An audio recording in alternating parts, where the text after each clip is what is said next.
Assalamualaikum warahmatullahi wabarakatuh. Perkenalkan, nama saya Ayu Anggita Hyunde dengan NIM P101222067. Jadi di sini saya akan memaparkan atau mempresentasikan materi yang saya ambil yaitu gizi dan infeksi penyakit PTM.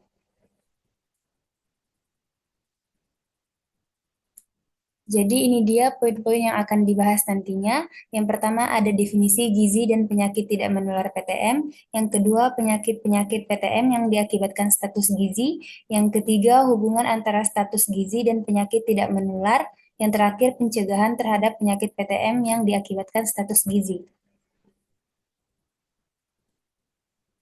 Jadi ini definisi gizi dan penyakit tidak menular PTM. Jadi gizi adalah suatu proses organisme menggunakan makanan yang dikonsumsi secara normal melalui proses digesti, absorpsi, transportasi, penyimpanan, metabolisme, dan pengeluaran zat-zat yang tidak digunakan untuk mempertahankan kehidupan, pertumbuhan, dan fungsi normal dari organ-organ serta menghasilkan energi. Sedangkan penyakit tidak menular PTM atau biasa yang disebut dengan penyakit degeneratif adalah sebuah penyakit yang tidak mengalami proses pemindahan dari orang lain, namun merupakan penyebab kematian terbanyak di dunia.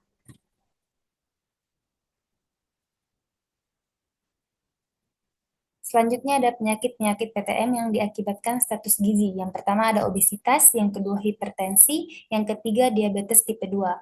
Jadi kenapa saya mengambil tiga penyakit ini? Karena ketiga penyakit ini seringkali terkait dengan status gizi, karena adanya hubungan yang kompleks antara pola makan, aktivitas fisik, dan metabolisme tubuh.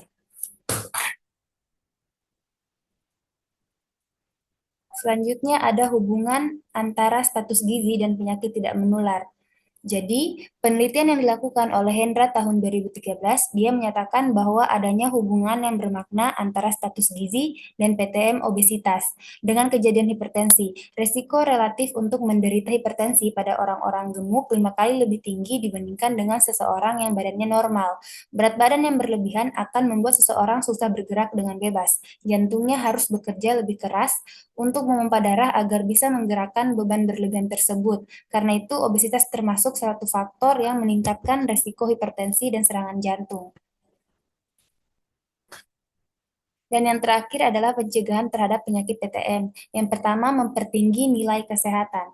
Jadi, cara meningkatkan nilai kesehatan dapat ditempuh dengan dua cara, yaitu yang pertama melalui kesehatan perorangan dan usaha kesehatan lingkungan atau sanitasi. Jadi, usaha kesehatan perorangan lebih menitik beratkan kepada usaha peningkatan nilai kesehatan perorangan. Contohnya dari kesehatan perorangan ini adalah dengan makan makanan yang memenuhi gizi, merebus air hingga matang, menggosok gigi secara teratur, memasak makanan dengan memperhatikan gizinya, mencuci tangan sebelum memegang makanan, menutup tempat yang air yang ada di rumah, dan tidak makan sembarangan, istirahat yang cukup, pemeriksaan kesehatan tubuh kita secara berkala.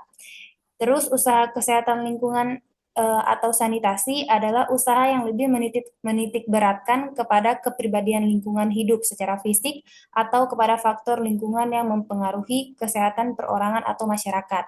Jadi contoh usaha kesehatan lingkungan itu yang pertama membuat jamban keluarga, yang kedua penyediaan sumber air minum yang bersih, yang ketiga pembuatan tempat pembuangan sampah, yang keempat pengendalian pencemaran tanah, udara, dan air. Yang terakhir, serta pengawasan terhadap sektor penyebar penyakit. Terus yang kedua, pemeriksaan kesehatan berkala. Jadi pemeriksaan kesehatan secara berkala merupakan suatu upaya untuk mencegah munculnya atau menyebarnya suatu penyakit.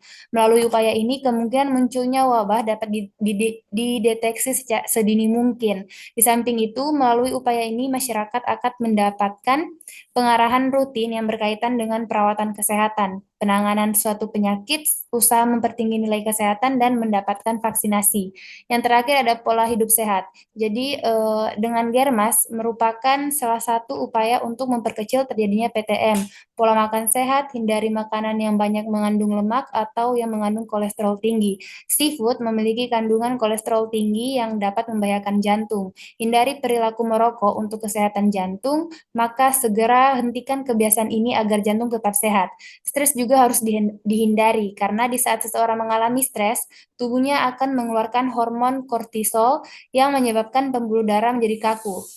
Hormon norepinephrine akan direproduksi tubuh saat menderita stres, yang akan mengakibatkan naiknya tekanan darah, maka sangat baik jika bila kita menghindari stres, baik di kantor ataupun di rumah. Pola hidup sehat juga dapat dilakukan seperti kegiatan olahraga, yaitu berjalan kaki, jalan cepat, atau jogging.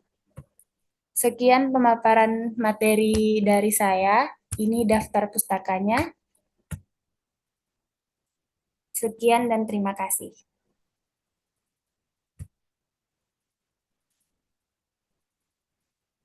Sudah rekam, Pak?